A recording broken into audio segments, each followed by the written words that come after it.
it is within code to install a junction box behind track lighting. The 2020 National Electrical Code, Article 300.15e states that enclosures shall be accessible without removing any part of the building or structure. Exception number 1 to this rule allows for an exception.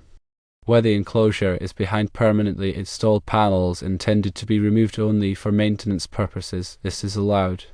In this scenario, the junction box is located behind a track light, which is considered a permanently installed panel.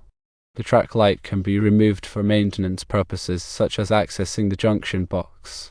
Therefore, the junction box is accessible without removing any part of the building or structure, so it is within code to install it behind the track light. There are additional considerations to keep in mind. Firstly, the junction box must be listed for the purpose and meet all other applicable code requirements, such as being large enough to accommodate the splices and wiring. Secondly, the track light must be designed to allow for access to the junction box for maintenance purposes. Thirdly, the junction box should be labeled or otherwise identified so that it is easily located for future access.